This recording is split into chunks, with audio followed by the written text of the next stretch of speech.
Good afternoon, good morning, good evening, whatever time zone it is for you. I'm in the Pacific time zone, so it's evening, afternoon, it's late afternoon. Not quite dinner time, but way past lunch. I have a fairly wide array of things to show you. I last filmed not quite at the end of Maynia, about 5 days before. So I have the tail end of Maynia and the first week of June to show you. And then a discussion of kind of my future plans. Future plans for June, future plans for most of the rest of the year. And we'll see how all that goes, because the best laid plans of mice and men. So let's get started. On the 28th of May, I worked on Steampunk Mermaid. And I ended up doing 2 days on her. Almost didn't want to stop. She's, let's see, I think I buried the picture. So she's a Brian Kessinger design that was charted by, the artwork's by Brian Kessinger, and the charting was done by Stuart Cunningham of Cunning Designs. And he did the letters from Hogwarts Owl last year. And this year he's got 2 going on. One's Animal Crossings and the other one's like a Magical Kingdoms, very Disney themed. So it's little vignettes from a bunch of different movies, well, from 12. So this is how far I got. Last year I started her in Maynia, and I had done most of the hand right up here. And so yeah, 2 days on this, and I got a good chunk of her done. Most of her arm's basically done except for back stitching. And then probably about a quarter of the diver's helmet. So she's coming along, and I really enjoyed working on her and really didn't want to stop, except I also enjoyed the next projects coming up. So, you know, it is what it is. Then this same day that I worked on, the second day I worked on Steampunk, if memory serves, we went to my in-laws for some reason, and that was going to be too big of a project to bring along with me. So since I try to take a project with me, I took my Brooks Books Mr. Darcy and Lizzie Bennett Minions.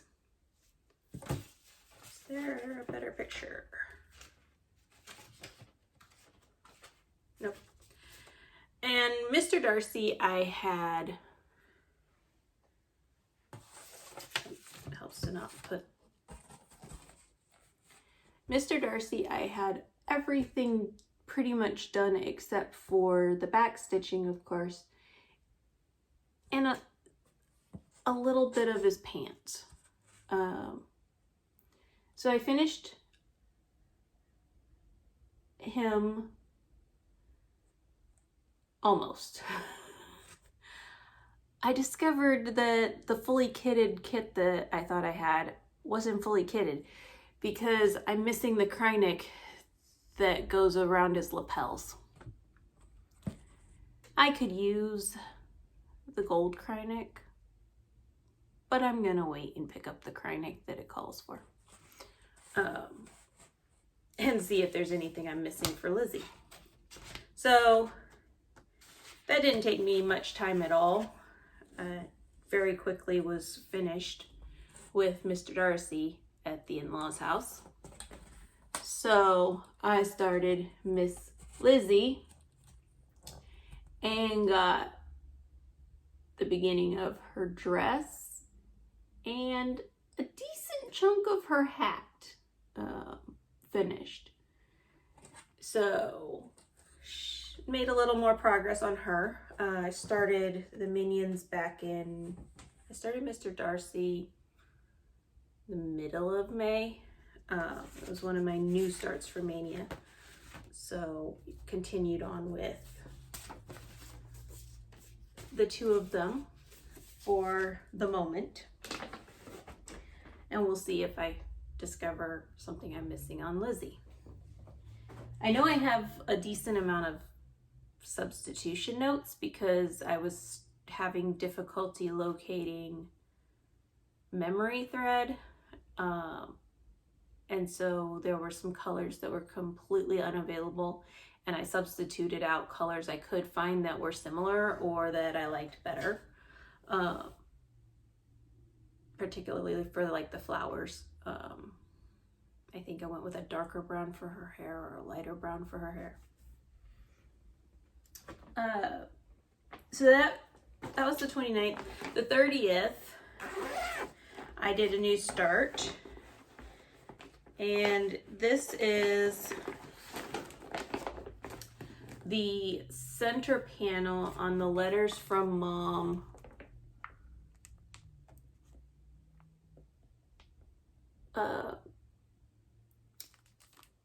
stitch along that was out a few years ago by Jeannette Douglas. And it's a whole sampler with each month, and the centerpiece is the Letters from Mom, but they also had it done up as like a little letter holder, a little envelope letter holder. So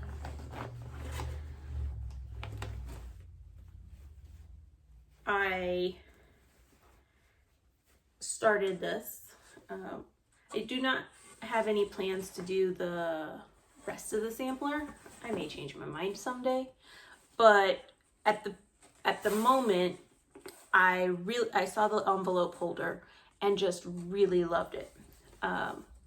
So I'm doing, that's what I got done in the one day. And I add strips of muslin whenever the frame, in this case, I've got a fairly narrow margin. I've got like an 1.5 inch margin because 1/2 inch seam allowance at the max, and then 3/4 of an inch or so border in my piece. And if I do that, the piece is big enough that I can, because I have plans to make a couple of these, I can either do 2 of them, one above the other, or if I want to do more, this piece with the margins that I gave myself is just big enough to do 4 total. Or if I do 2 and put them one on top of the other, I'll have half of my, probably it's a fat quarter. I'll have half of my fat quarter available. This is 36 count Phantom Edinburgh linen, and my table is once again trying to steal the needle minder. I made the needle minder. I got a handful of these they're called resin planners, and I put magnets on the back. So that's my new start for the 30th. And aside from changing the color of the fabric, I'm using all the called for colors at the moment. If one of them isn't popping, then I will check the DMC. It's all fancy floss, so I'll either check the DMC or I will take a trip to the store and see what pops. It'll give me a good excuse to take my ever-growing list down to my local needlework store and see how well I can match it. So then on Memorial Day, I pulled out my New Start project in its pretty little project bag that I made for it. I should probably not have the pattern sitting right there.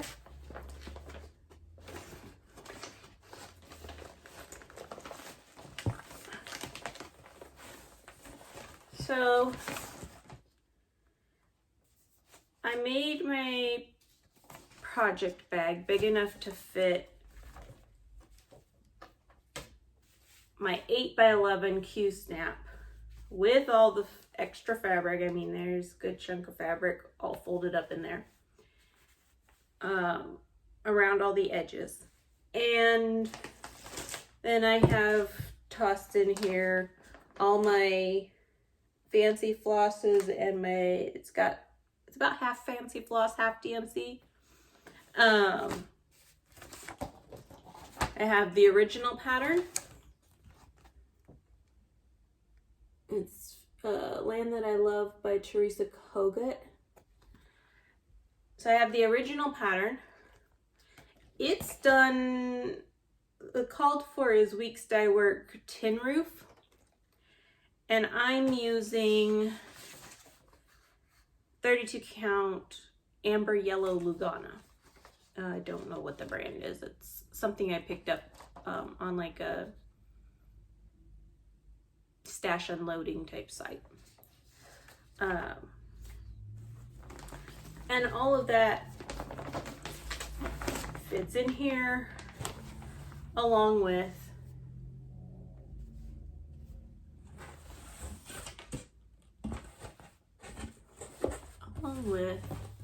my Q-snap with some room to spare.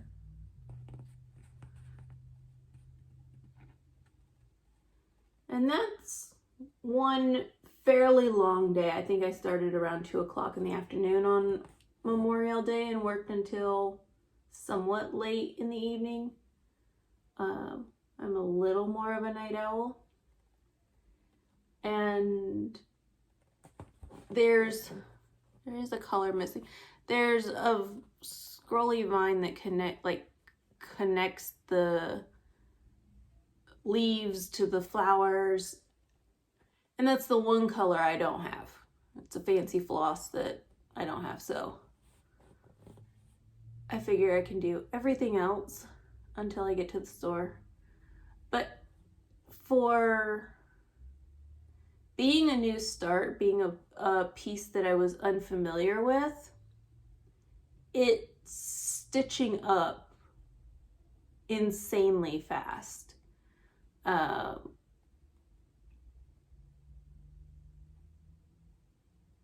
was a teeny bit worried about my fabric choice when I first started it, because I started with the off-white color.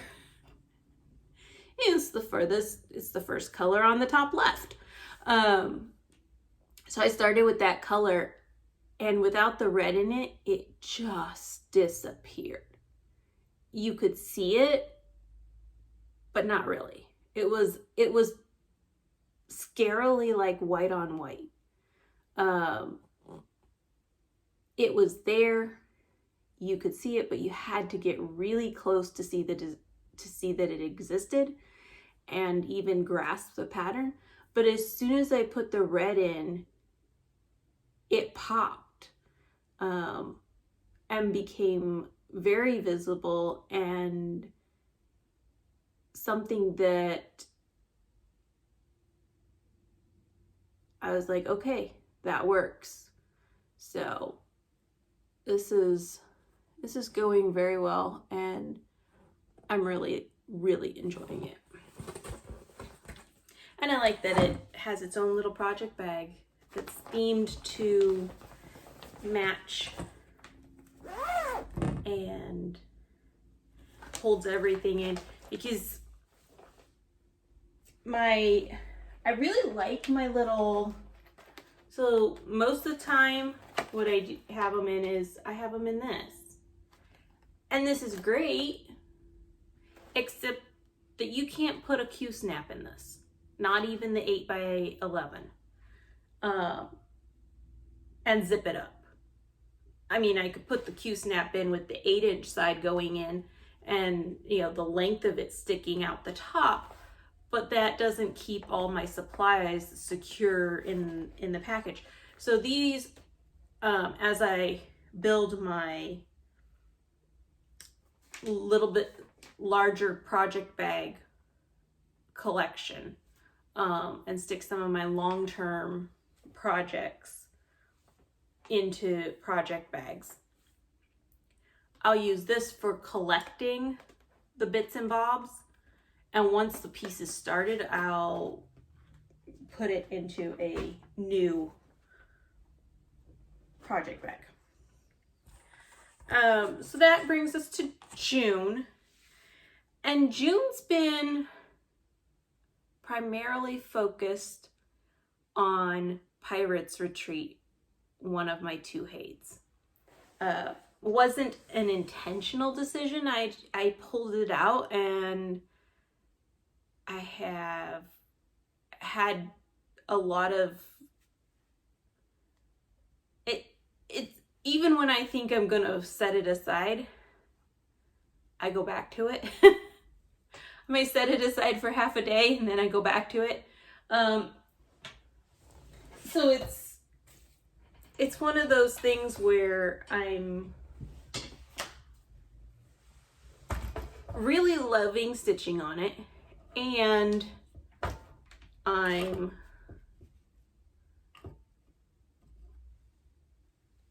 having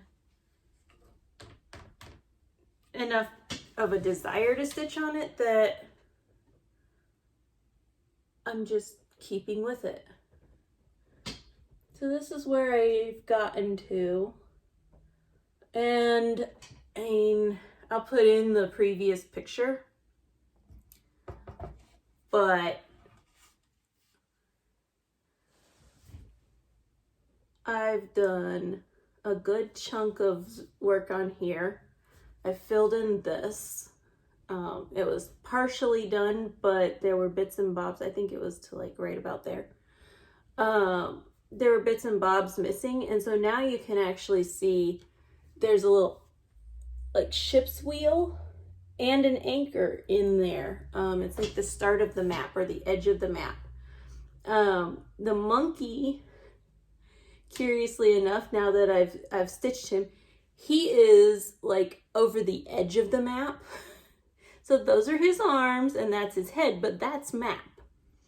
The parrot is done, and then this is more of this brickwork up here, or bamboo work, whatever it is. And then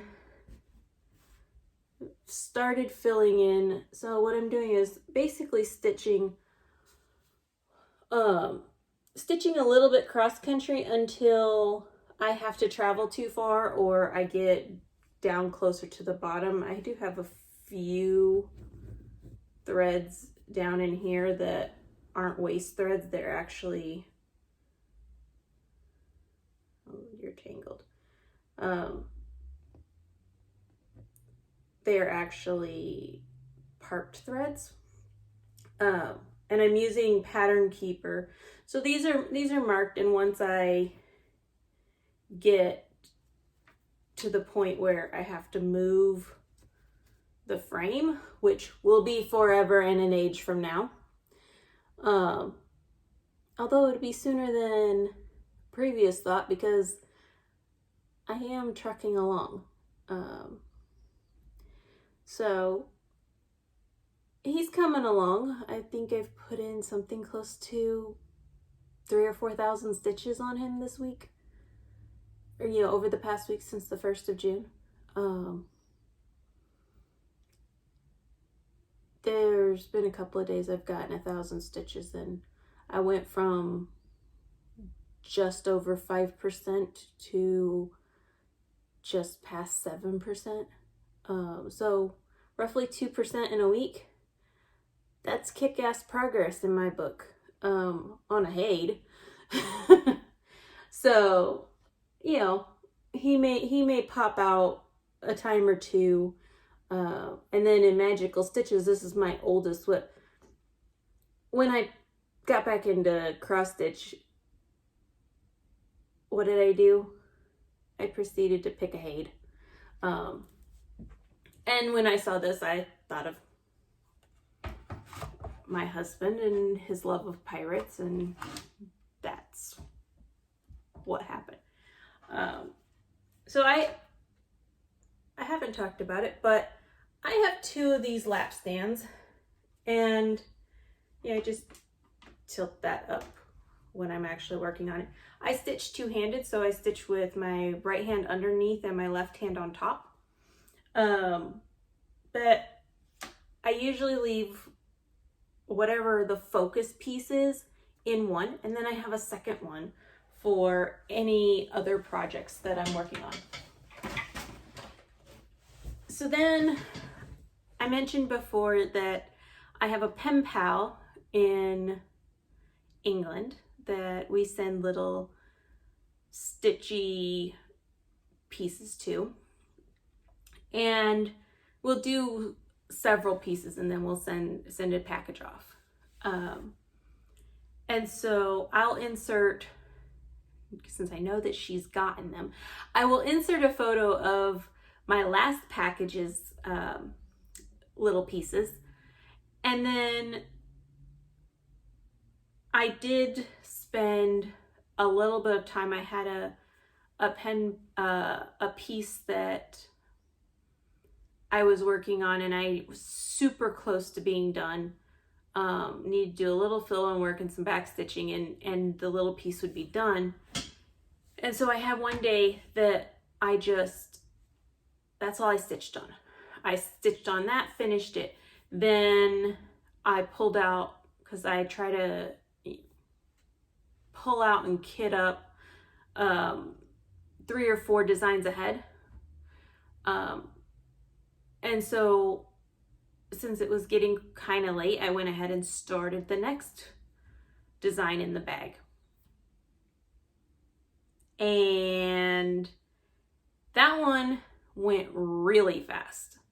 I worked on it that evening. The next day I had it finished. So then my next project, that's a bunch of little smalls, is actually my nephew's starting high school, and he has some learning disabilities that require some assistance. And one of the ways that his disability manifests is he really struggles with what's called executive functioning. Your ability to plan ahead and self-monitor and adjust your timeline. He is very much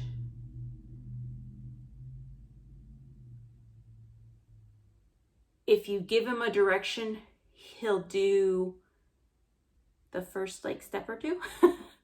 And even sometimes he misses or doesn't catch or understand the kind of subtext of a given instruction. So the other day, he was really excited about this new YouTuber, and the rule is that new channels have to be pre-approved by his mother, because he's not a very good judge of what is appropriate.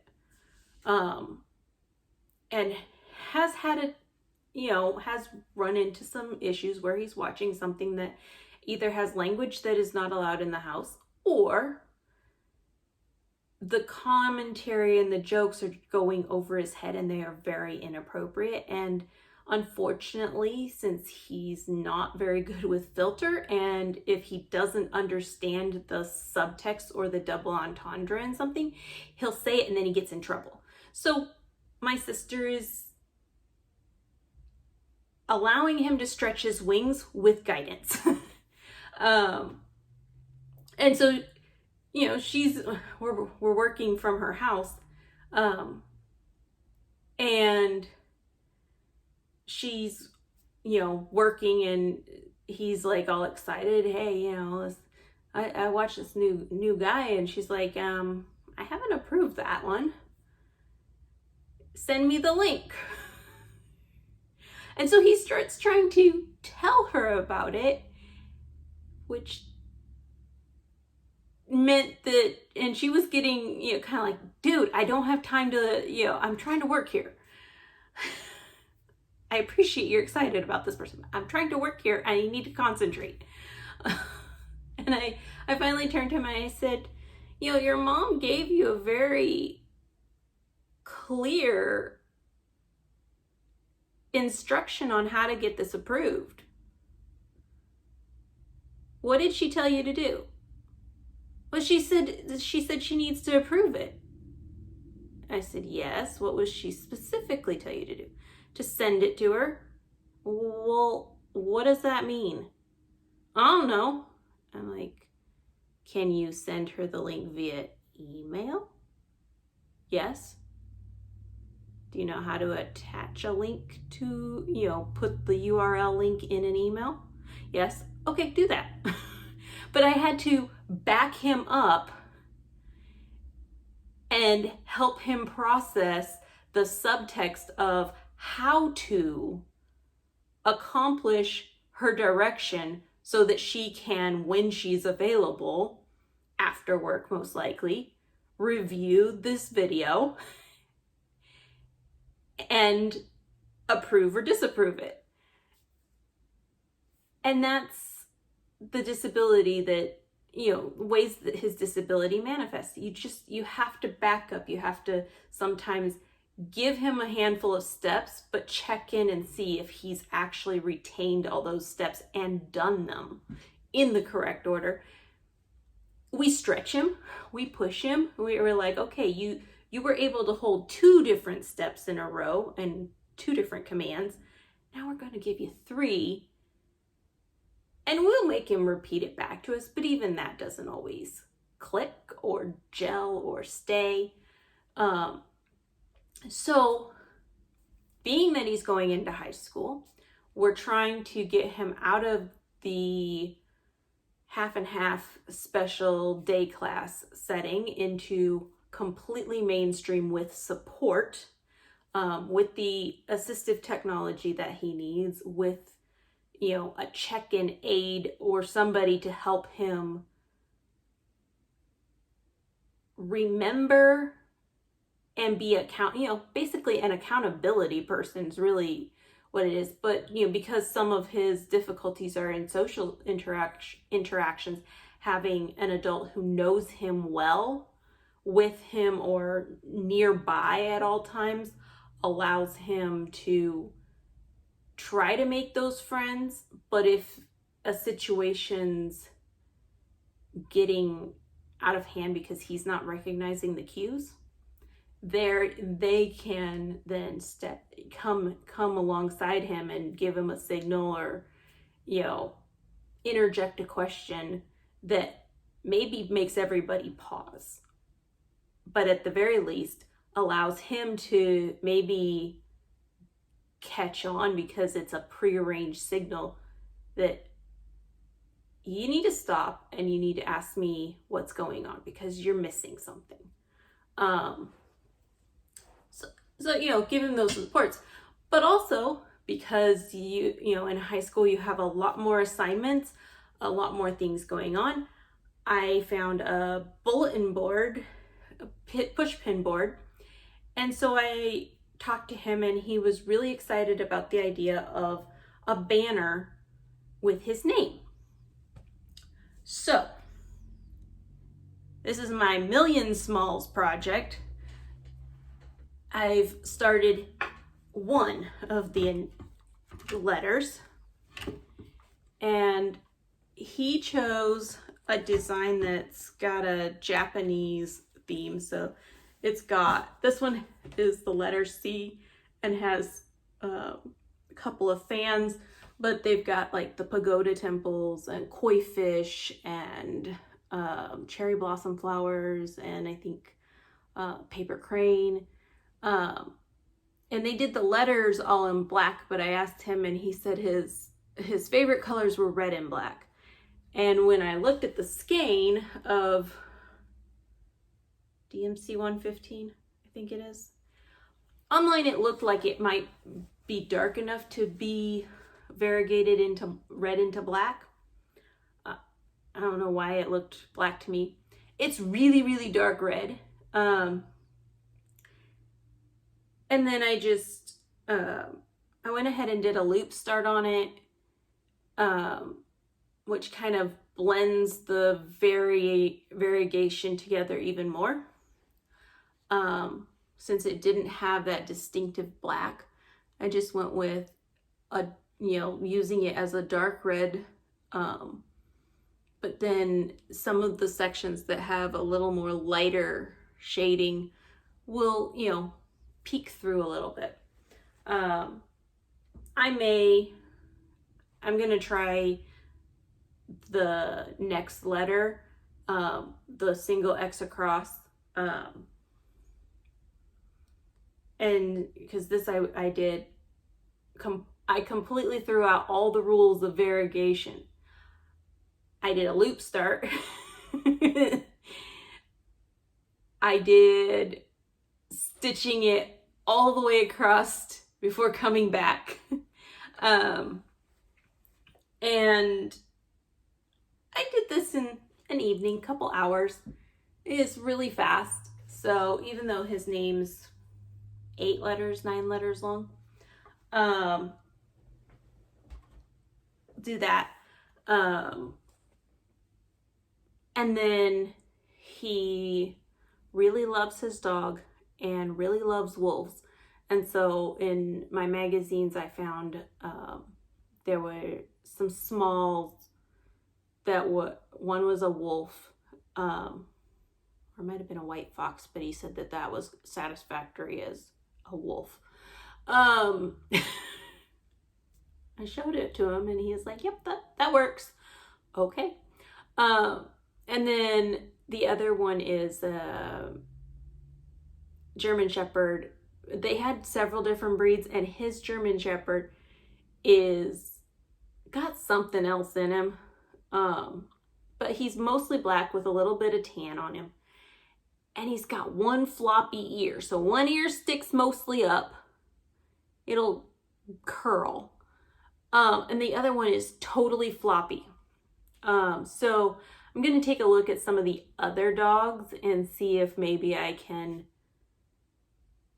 modify the German Shepherd to have a bit of a floppy ear. And so we'll have a dog on one side, the wolf or fox, whatever, snow fox, whatever the heck it is, the wild canine on the other side, and then his name in the middle. And then I haven't 100% decided, but I'm probably going to spray paint or regular paint some metallic paint onto the corkboard, so that he can do a combination. He can use push pins, but he could also put magnets up. And I may also do at least part of it with some of the ribbon hashing, so that you just tuck like photos into the grid. He does a lot of artwork, but getting him a place where he can put his assignments you know, maybe have a calendar attached to it that he then writes his assignments on.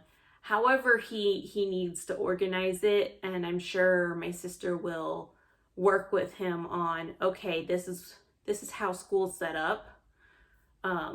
It doesn't help that his school,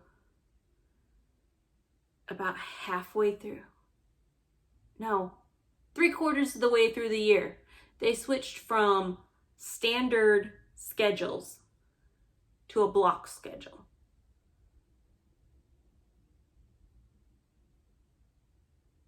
I'm sorry. Nobody could keep straight their schedules. It was like, I'll see you at this time. No, I don't have that class. Or I'll see you for this period. No, I don't have that class today. It's Tuesday, remember? We don't have that period in Tuesday. Or it would be, I'll see you tomorrow at this time. No, we don't have school on Friday, so this particular day we're at the old schedule where we have every class all day. I was confused just listening to him talk to his various assistants and teachers and what have you, and listening to the number of teachers who were late or forgot about a class because of the block schedule. And it was just like, really?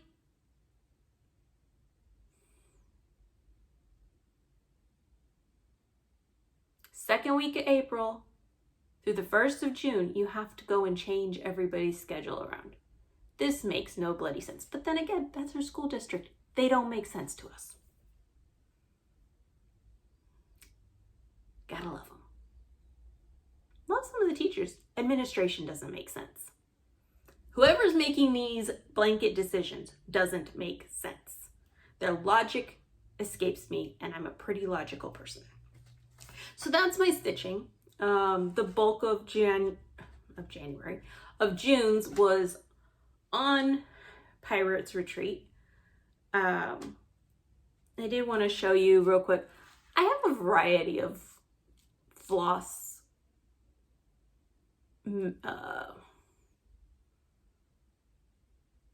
management systems, if you will.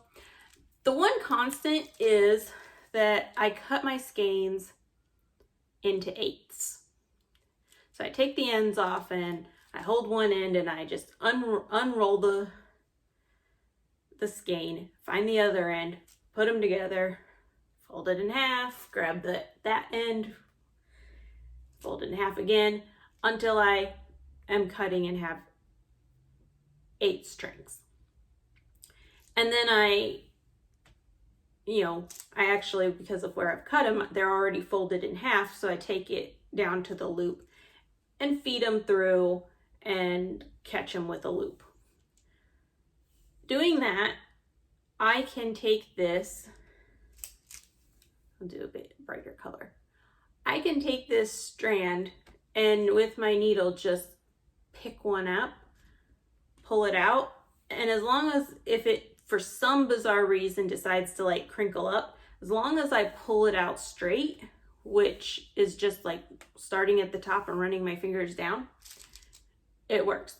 So I have my master floss in a set of filing bins, plastic filing bins with a handle, and I have plastic file folders that I put extra metal hanger bar through. And when I did that, as I was putting that through, I put swivel key hooks on a ring in each of the little openings that you normally stick your tabs in.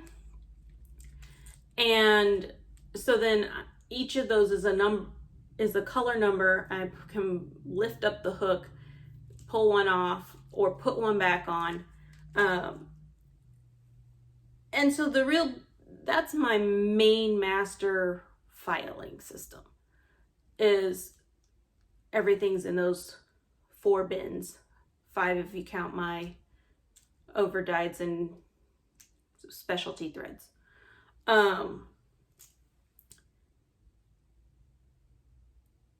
This one, because it was one of the first ones that I did, I've got everything on the key hooks. I'd heard about CXC thread, so I think all but 2 colors is CXC. So I used my label maker, and since it's a different brand than DMC, I figured DMC is the most common in my area. I'll leave DMC as just the number. But so that I had a clue as that this was CXC, I put CXC and then the number on with my label maker. And this is all of my floss for Pirates Retreat. It's 89 colors, 88 colors, something like that. So then to store these in their bag, I literally just take it, twist it till it kind of falls back on itself, and stick it in the bag. Keeps it nice and contained.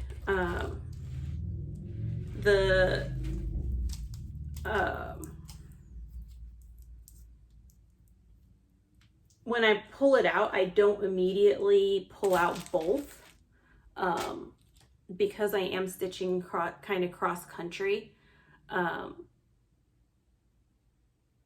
Sometimes I'll work only from one ring for a while. You know, I'm just picking the next symbol in the area that I'm stitching, but it is frequently all from the same ring. So I will not even pull the rings out until I need a new thread, or until I reach a point where I need to end the thread and there's no more stitches anywhere close by to finish off the thread, and I've got enough of a piece that I want to put it back on the key ring, the key tag.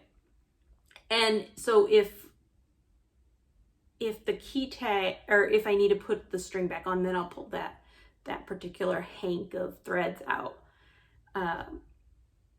So that's how I deal with Pirates Retreat. For some of my other ones, the key tags are just kind of chucked in there loosely. For Land That I Love, I put all the DMC on a little ring, and I put all the fancy floss on a little ring.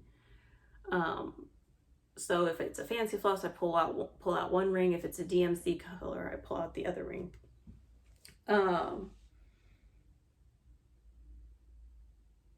If it's just a handful of colors, I don't even like try to bind them together. They just go in the bottom of the bag.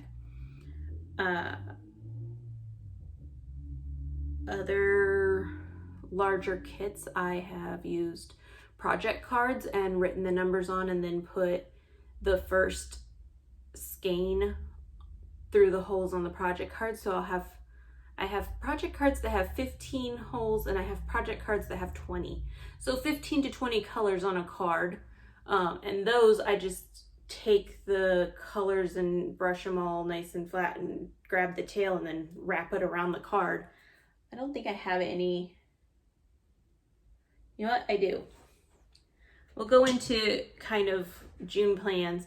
So the middle of June starts a new group I've joined called Crystal Academy. I discovered it towards the end. They do kind of like semesters, roughly 3-4 month semesters. So when I found them and joined the group, I was trying to, I was lurking a little bit, trying to figure out how this works. And of course, because it's in the middle of a semester or towards the end of a semester, everybody's got a lot of, they've already got their team set up, and, there was limited ways that I saw for me to participate. It's now a new term, And I was like, I want to join a team. So I signed up on the team sign up board. And if you're intrigued by the idea of stitching in a group with some friendly competition, it's Crystal Academy on Facebook, and team signups I believe are going through like June 13th. June 14th is when we start the first class. So they've got 6 classes. You do the class twice, and each class runs for 2 weeks. And prior to the first class starting, you have to declare your whip that you're going to use. So, and then you can either do 1 whip for everything, or you can pick up to 6 whips for the classes, and or another whip for your extra bonus stitching. And so for my extra bonus stitching, I'm going to be doing my pen pal smalls, all those little letters for my nephew's school assignment board. And I have another small that I need to do for my wedding guest book. And so with all these little smalls, it was like extra credits where I'm going to spend the bulk of my time from the way they've got it set up. And as soon as something's finished, you can name a new project. So I've named my first extra credit project, which is my nephew's name. And then I'll name the next one. So what I'm going to be doing, my 6 projects that will go into October. So you spend 1 to 2 weeks on each one, and they overlap, and then you repeat that whole 6 class process again before you go into their final exams.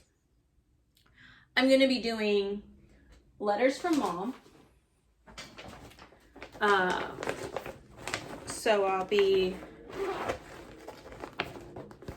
and each class is 750 stitches to reach your mastery, master the class. So, 750 stitches will get a good chunk of the border done. And then I'll have it again in like September, where I'll do another 750 stitches. So just in those 2 classes, I will get 1,500 stitches into this piece, which I suspect will get me a good chunk of the border done, because this is more than half of the way done, this length. And I want to say this is not quite halfway. So, I expect the border will be most of the way done if I haven't decided I'm bored of the border and moved on to something in the middle. I haven't quite figured out who that's going to be for, so I need to figure out if it's going to say letters from mom or letters from somebody else. Then I'm going to do, and I've timed this so that it's the class that starts in the week of July 4th. I think it ends on like July 5th. So this one will get some more work in, 1,500 stitches into it.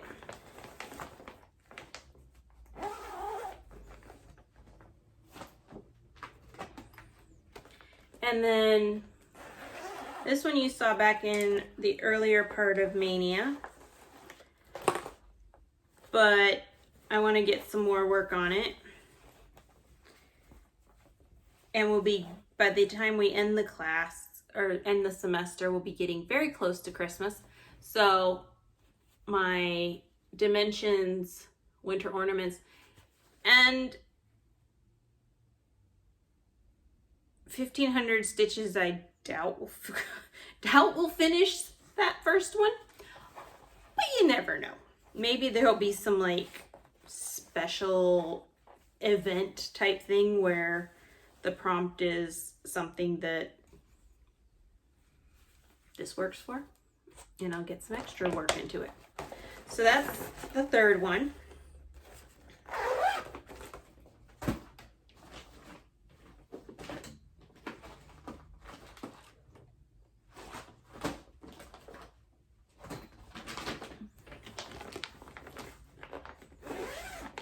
And then we have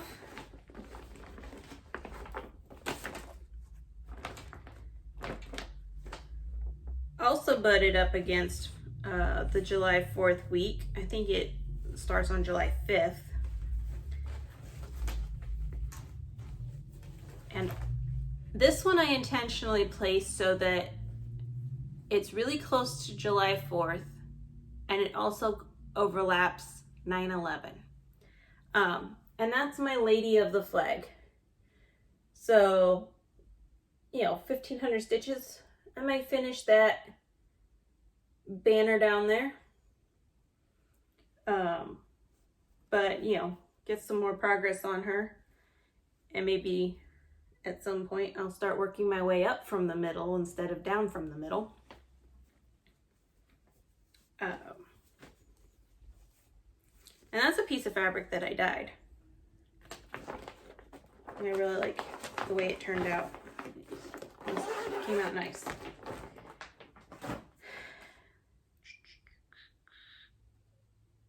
And I'm missing two. I'll go grab them real quick.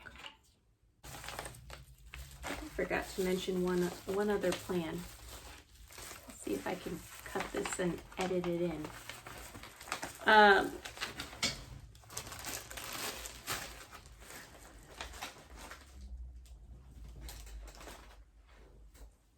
So as part of my minis, one of the things that I want to do is I've got this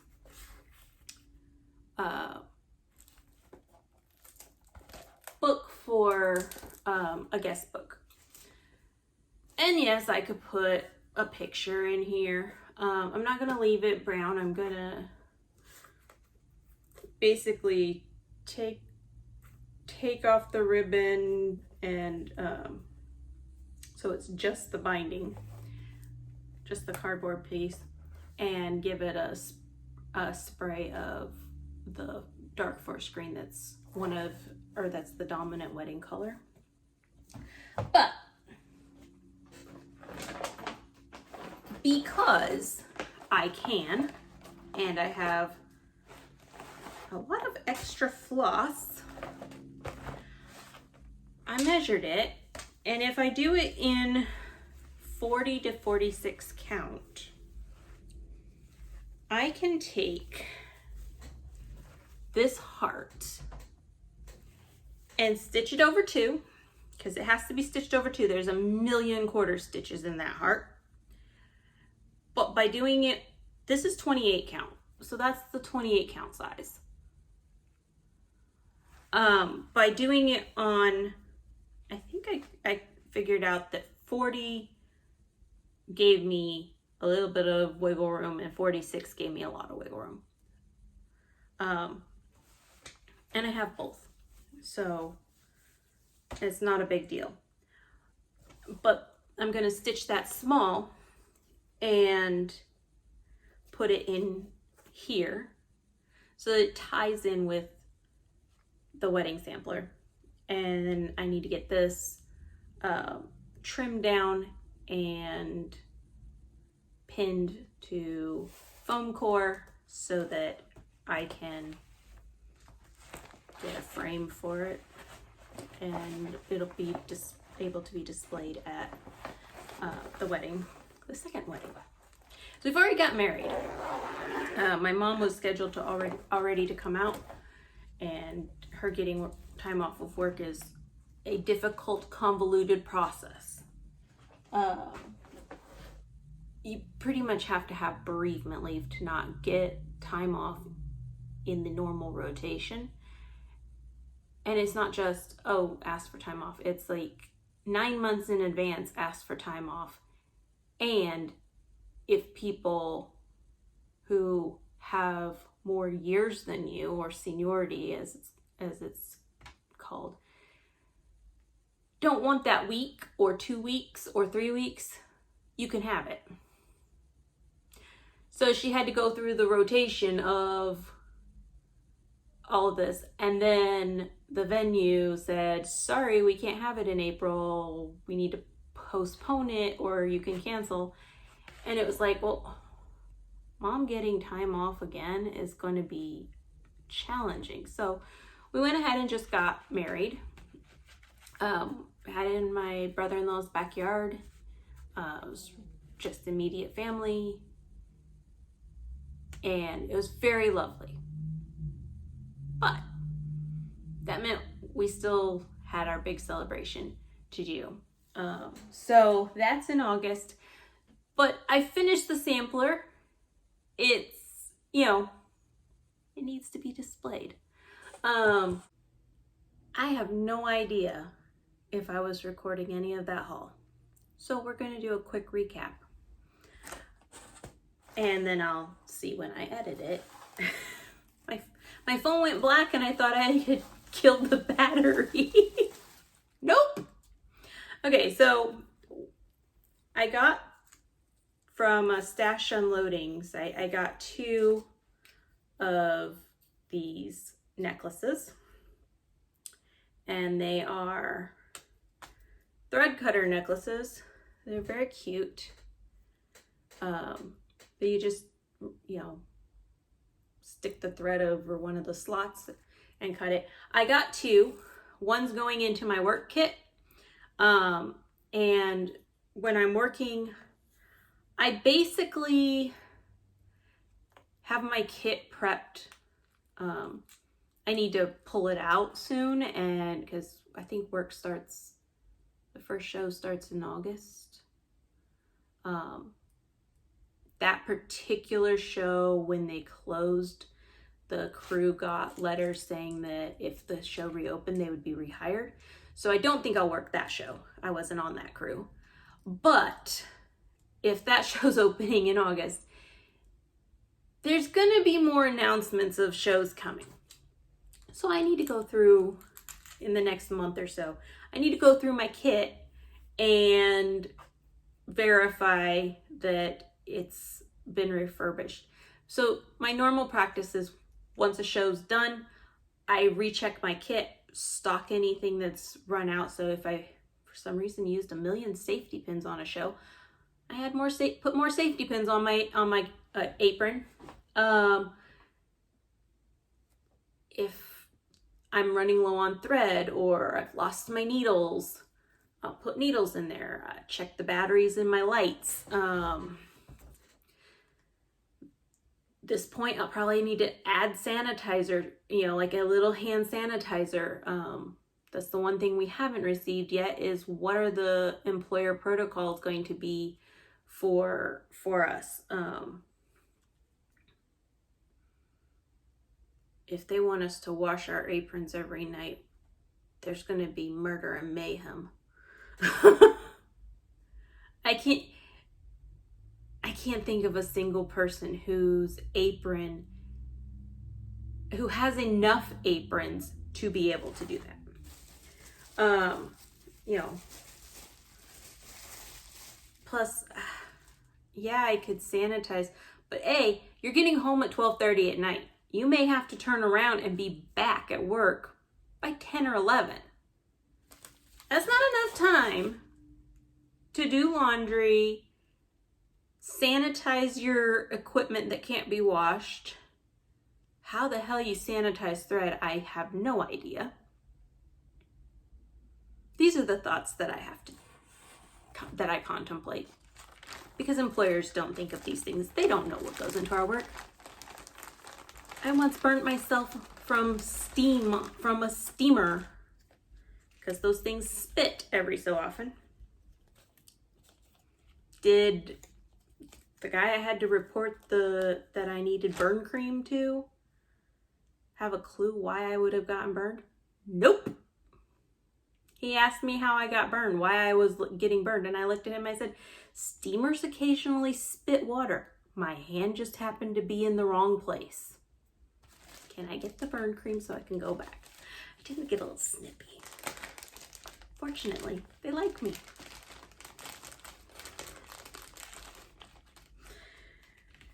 And fortunately for my sanity, I actually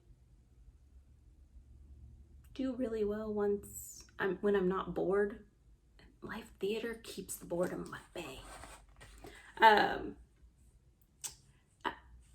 My next bit of haul was the Dying for Cross Stitch. And I was in the middle of this when my phone disappeared, so we'll see. We'll see what I edit and what I don't. So this is her June floss of the month. It's silk. I'd have to double check the postings, but I believe it's a 10 meter skein. This is her just general silk flosses, and that's a 50 meter skein. So it's definitely not 50 meters, but I was 4 color coordinated colors, 3 basic, light modeling solids, and then 1 that blends all 3 together. So the 4 skeins, if they're 10 meters, that's 40 meters, and it was around $20. So far, it's a new offering from her. So far, I've gotten the May and the June. She does an announcement on her Facebook page and her Facebook group, and based on response from the previous month, kind of determines how many of of silk versus cotton. She also does a fabric of the month. I'm experimenting with dyeing my own fabrics, plus have one other fabric of the month club. I don't need any more fabrics of the month yet. So I've been avoiding looking at those, but I love her silks. So, couldn't just get the floss of the month. Had to get some more colors of silk floss. She had some new colors. I didn't go quite as crazy this time as I have some of the other months. This one is woodland, so it's got some olivey browns all the way through really like leaf spring green.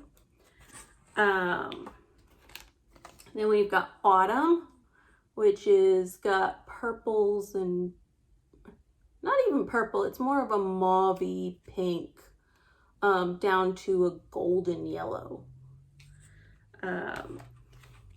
Spices is practically all colors, but in muted darker tones, kind of almost a neutral, but I expect that would stitch up really richly. And then we got blue heather, which is cornflower blue all the way to almost some bits of white in there, or really pale gray. So those were the add-ons. Fabric floss of the month order.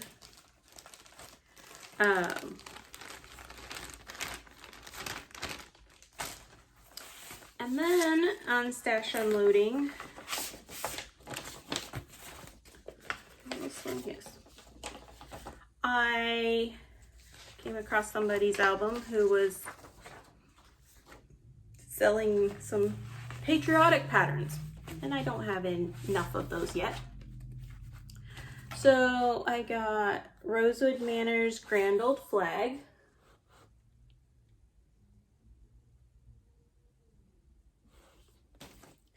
I got Twin Peak Primitives Betsy Ross Sampler.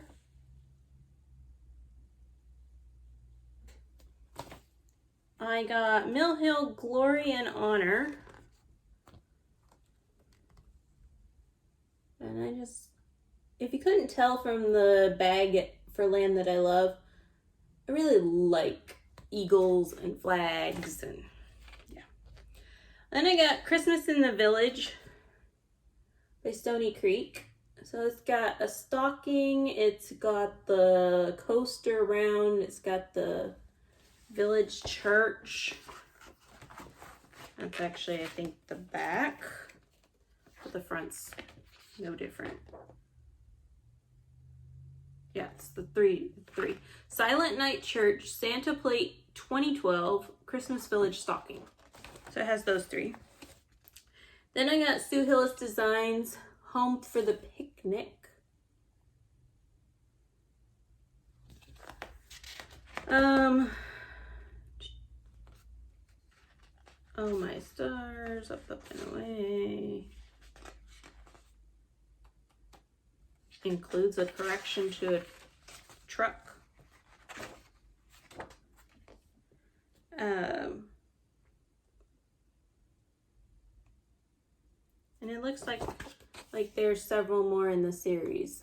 Christmassy themed one, fall Halloween, not really Halloween, more fall. It's got pumpkins and leaves.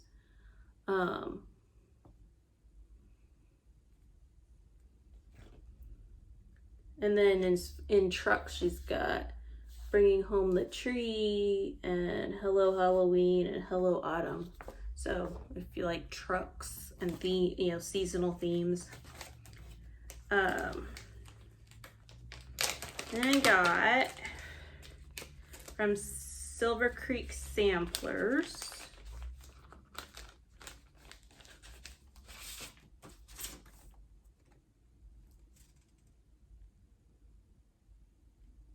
I don't see a name on this. It says the bell proclaims on Liberty Hill, freedom reigns and always will.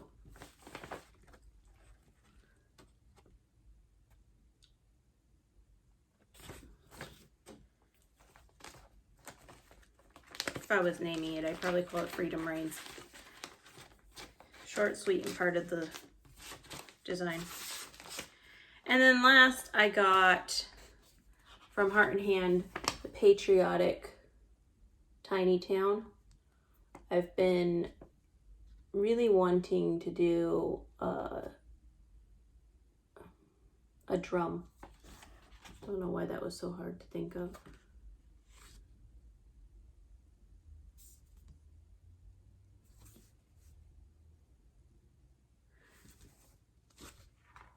It's not included in the pattern, but they have that design featured, I guess. It's on the back. Land I Love. So that was my pattern. Relieving of stash. And then less related to stash per se, and more related to designing and sewing accessories for cross stitch. I invested in snap pliers and a giant bag of snaps for like little needle book holders or folding thread design boards and stuff. I've seen some various designs, ideas, and been like, I should get some snaps so I can mess around with some of these.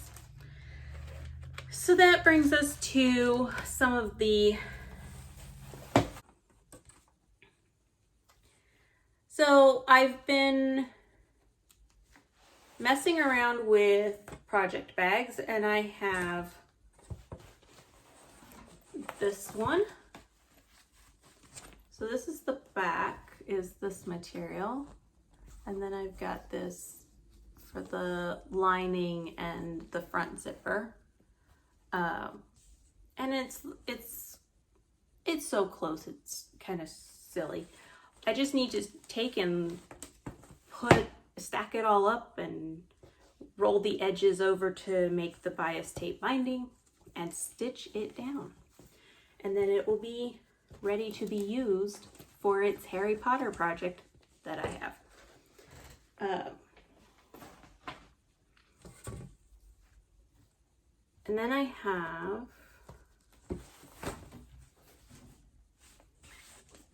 this one is going to be my Alice in Wonderland Sal piece. So this is the back. Let's turn it this way. It's Alice and the Red Queen, or the Queen of Hearts, and all the and the cards. And then I didn't have anything that was exactly on theme, so I picked a rose print background for the lining.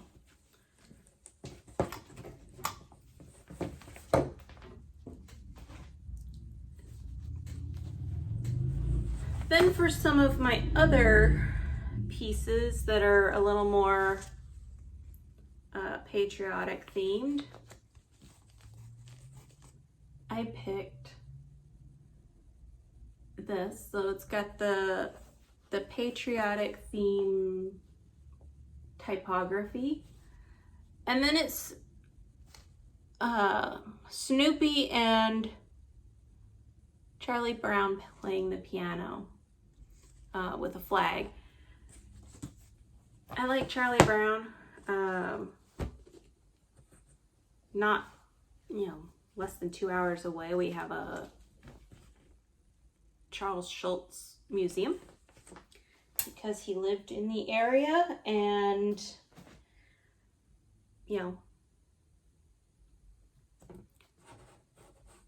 that gives us some lovely. I took my nephew to the museum with my brothers, and it is a fun museum. Another one that's a little bit patriotic, but a lot more dogs. There's a Sal that's Disney's Dogs of Disney, something like that. The first one was just released a couple days ago, and it was, his name escapes me, the blue dog from Stitch, from Lilo and Stitch. And so I was contemplating it, and I saw this fabric in the store and was like, well, at that point they hadn't even released Stitch. So all I knew was that it was the Dogs of Disney. Maybe could clue in, maybe not. So I proceeded to just get the generic dogs, and then it also covers any other dog stitches. This one I am, if you can't tell, making for my Pirates Retreat. It's extra long. This one I put the zipper at the top, so the Q-snap will go in 11 across with 17 tall, so it'll go in the long way. Once I finish sewing it and get everything into the bag, we'll see if I like it. The bag I made for my Tropical Treasures, which I'll show you in a hot minute, I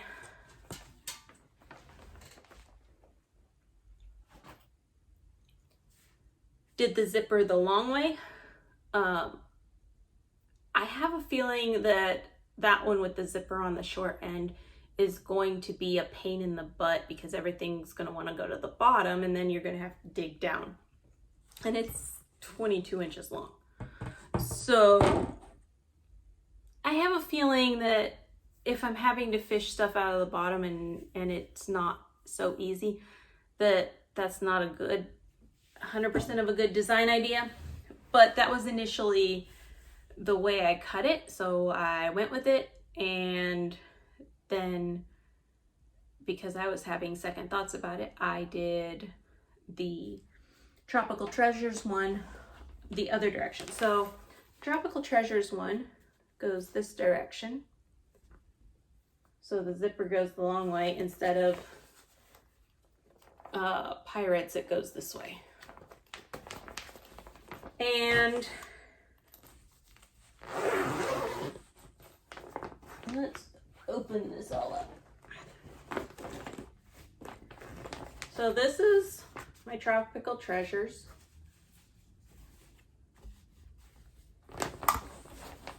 And let's see, this is the first time I'm doing this. Let's see if it fits. It's an 11 by 17 Q-snap with a full yard of fabric on it. So it did go in. And this is all of my threads. So this is how I keep my threads when they're on project cards.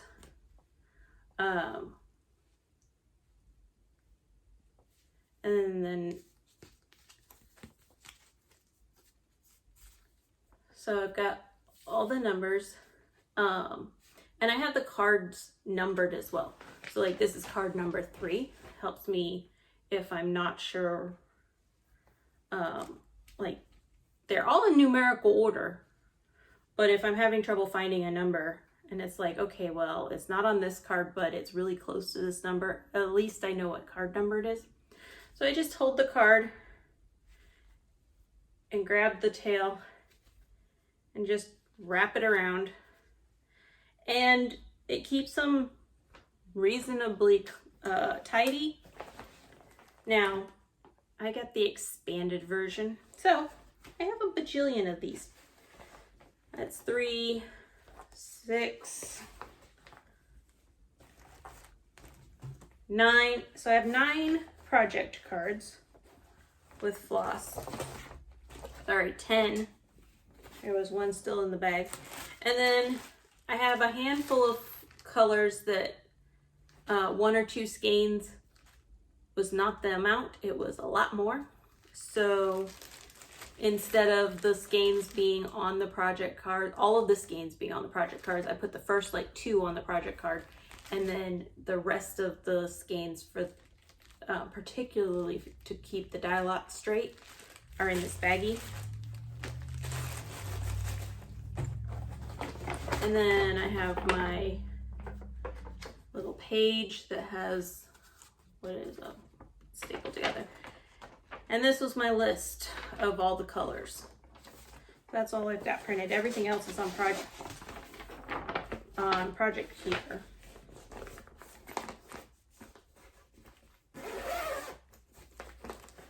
So that's my 11 by 17 project bag. I could probably make it a little bit shorter.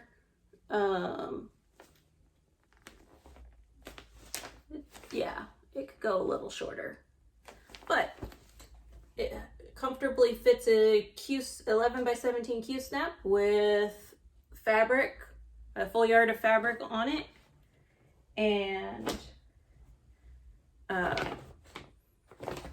keeps it protected, which was one of my big reasons, because I could keep all the floss in this one's slightly oversized. I think it's an A, sizes go down. It's an A3 versus the A4, which is closer to a sheet of paper. This is closer to a legal sheet of paper, the long skinny one. That's like 8.5 by 14. That's closer to that in size. So I could keep all the flosses clean, but my project on the Q-snap was just hanging out on a shelf. So now it's enclosed. It's covered and protected, which is good. Last but not least, some other things that I've been messing with is that I've been dabbling in dyeing. So, with varying amounts of success. So I dyed some floss, and this is like chenille yarn. Some of the colors took better than others. So what I did with this was the chenille, I dye everything with jar dyeing. So the chenille I took and put it in the bottom of my jar. And then I crunched up my fat eighth of Ada and put it in the top of the jar.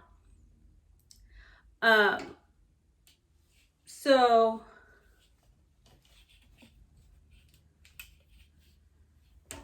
and then, you know, put the dye in, let it sit and percolate.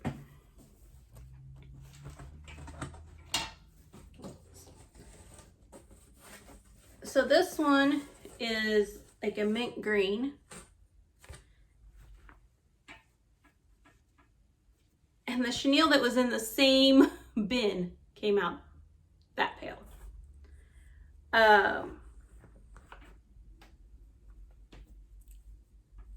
While at the same time, the floss came out, that's the same color of dye for the floss. And it's like a spruce tree because it's got some blue, some hints of blue in there. And then this one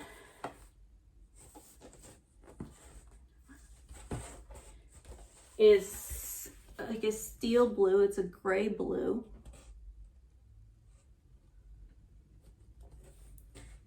And its chenille came out very, very, very green. And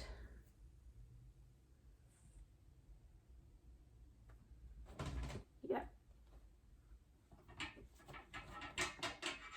So I did half and half on the floss. I put it in muffin tins, and so that up there is the color of the dye for the floss.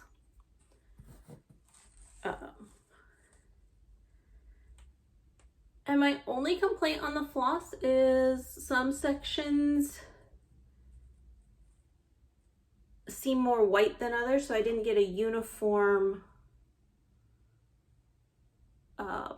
absorption.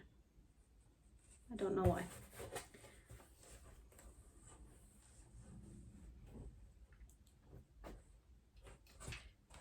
And then on one of the Facebook groups, somebody had mentioned they were looking for like mustard yellow for Bob's Burgers. Don't think this is quite mustard yellow. I think it's still too yellow.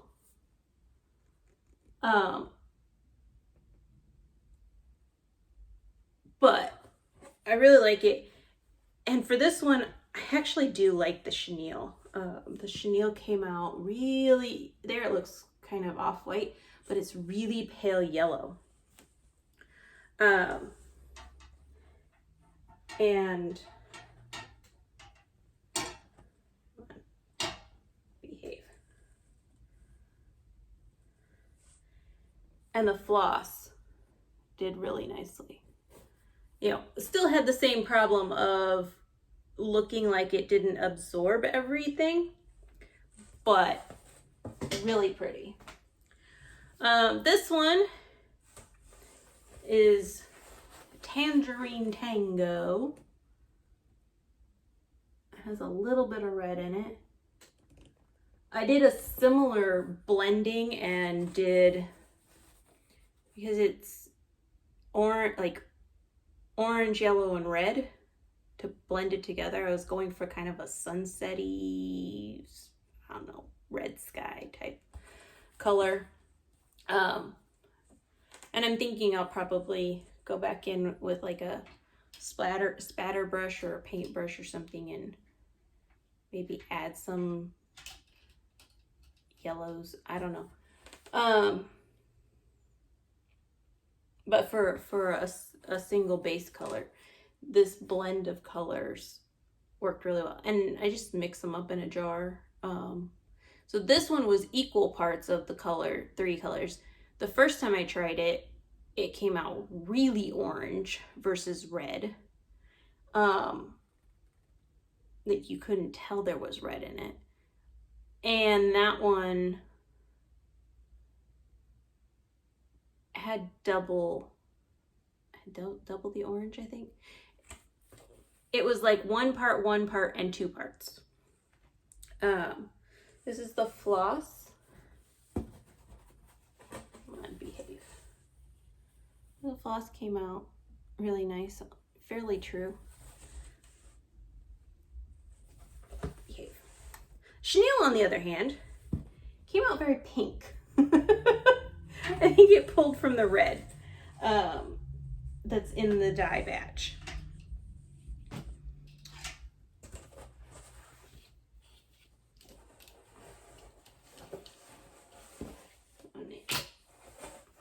So this one is just straight up chalkboard, but modeled chalkboard. I don't know why the idea of stitching, I like the idea of stitching some of the chalkboard designs, but I haven't liked the idea of stitching on a completely dark gray without any thing to lighten it up for my eyes. I have a piece that's on navy and it makes me crazy. So I thought I'd experiment with my own chalkboard and I quite like it. Don't know what I'll put on it. And then for the chenille came out very gray, but that would be a nice complement. And that was kind of the thought process that I had in putting the chenille in the jar with it, was that it might not be the same because the chenille, I believe, is at least partially poly. So you're gonna have a different absorption rate.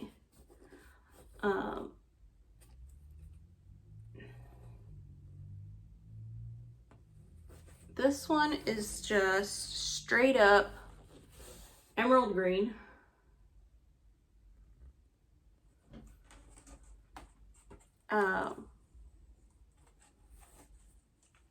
And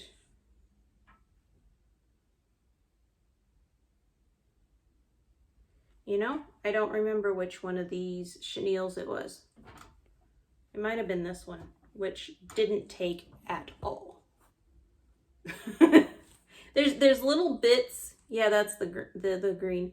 There's little bits of it that have green, and then the rest of it's just muddy brown, like tan. But because it's got splotches throughout that are almost going green, it looks wrong.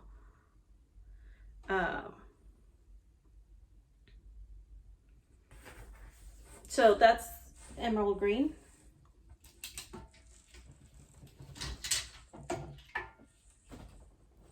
And then the last two, this one's, I was going for kind of like a dusty purple morning, you know, like the sun's coming up, it's kind of gray, kind of purple, kind of, and while I don't really think I achieved the effect that I was looking for, I do like the effect. And its chenille came out a really, really pale lavender, like lilac lavender gray.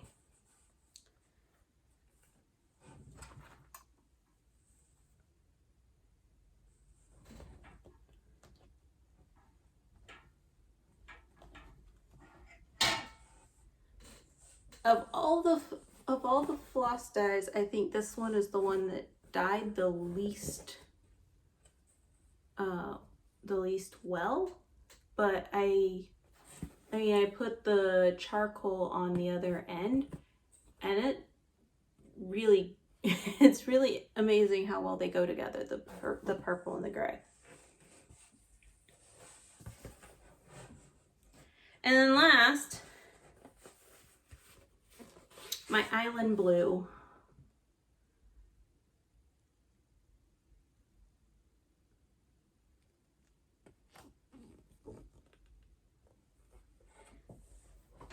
And it came out, no, this was the Island Blue. The chenille on this one took the dye best, but it did come out still very mottled. So it's one of those, I think I need to leave it longer and or at a stronger solution. And then let me flip one of these around so that the colors are coordinated properly.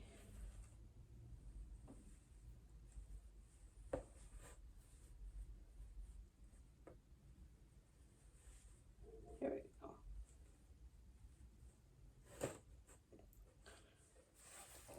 go. So this one I did the Island Blue up here.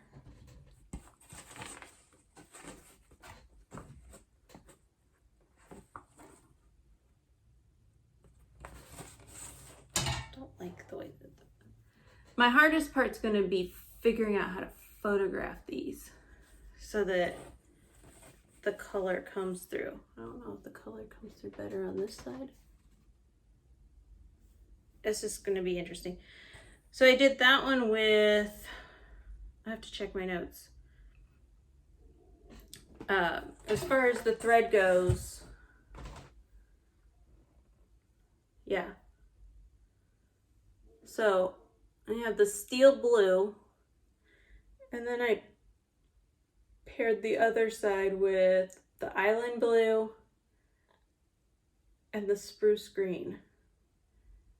And those came out really well. Aside from the fact that, you know, there's still some white splotches in the fabrics.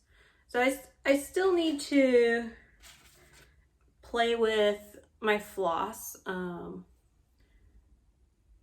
For a first start, it did well, but it definitely I think I need to start with maybe a little more time. I do them in the morning, not mid-afternoon, so that I'm taking them out at 11 o'clock at night. And let them sit in there for like 5 hours. And then play some more with the chenille. I'm really enjoying the way some of these turned out, but not so much on the others. It's like this one has absolutely no relation to the color that it was dyed in. In fact, I could watch the color basically leaching out when I rinsed it. So play some more with the chenille, but the chenille and the floss before it's ready to go. And then as far as the fabrics, I have opened a Etsy shop with some needle minders that I've made, and I'll be, once I figure out good photographing that's relatively true to color, or hopefully very true to color, I gotta figure out the photographs. I may have my husband do that because he's good with photos. Here, honey, here's some fabrics. Please get me some photos that are true to color. I'll put any pieces that I have that are test samples up. If you have a color you're looking for and would like me to attempt to get it, I'm game.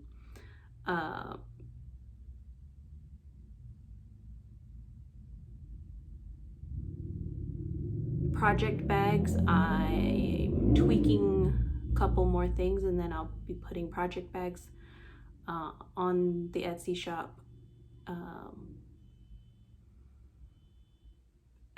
I will have available the 11 by 8. I'm gonna pull apart some 11 by 8s and see how an 11 by 11 fits. If I need to tweak it just slightly so that an 11 by 11 will fit. But I know for me, it's 11 by 8 or 11 by 17. I don't do the 8 by 8s or the 11 by 11s. Anytime I need to buy Q snaps, feel like I'm running out of Q snaps and decide to buy them is more like it, because I've got plenty. They're just usually on projects. But anytime that I'm like, okay, I need a Q snap, I end up ordering an 11 by 11 and an 8 by 8, and as soon as I take them out of the package, they are split into 2 8 by 8, 2 8s go here, 2 11s go here, and I put them together as 11 by 8s, and that's how they live. And then I have my 2 HAEDs on 11 by 17s. So I kind of go, if it's a giant project, I go do an 11 by 17 and I buy a Q snap for it to live on. And if it's a smaller project or one that I'm not going to be working on all the time, it's 11 by 8 and I just move the Q snap around. But that said, I know that there are people who like 11 by 11s, and so, you know, I want to check the bags to make sure that they adequately fit the dimensions of an 11 by 11. And then as far as the 11 by 17s, if it's something you've been looking for and you're interested, drop me a line, let me know, and I will share the fabrics available if you have a specific theme. I have a small stash of fabrics and in a variety of themes, so you know, I can take a gander. And then the real big decision would be, do you want the zipper going long ways, or do you want the zipper going the short ways where it's a deeper bag? Like I said earlier, I think that Pirates is gonna be the one thing that drives me a little crazy, is that it's digging down in the bottom of the bag, you know, having to dig down to reach particularly my threads. But I could surprise myself and it not be a problem. I just think overall the zipper on the long side is the more convenient method.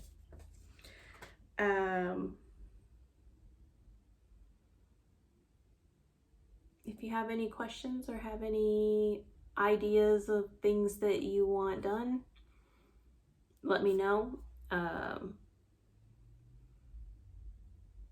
At some point I will probably add some finishing services, but I should really stitch and finish a drum or some of these other items so that you have a sense of what the quality will look like. So I will at some point have something available for you to look at if you have something that you're curious. I can always send you some pictures of my portfolio that are not cross-stitch related, but could certainly give you an idea of my skill set. I will talk to you all later. This has gotten very long. I'm probably going to split it into 2 videos.